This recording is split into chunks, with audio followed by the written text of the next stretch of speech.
It's the lower wing repair on a Mk2 Jag. So this piece here has been let in, pretty much rusts away. So the outside bit will now have to be done from here. This is off an XJ6,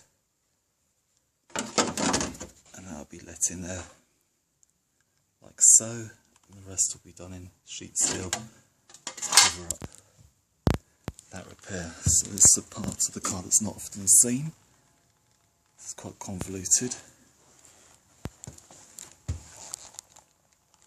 All of that had to be reinstated.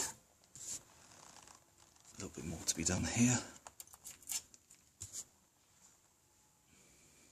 but the rest of it is all in place.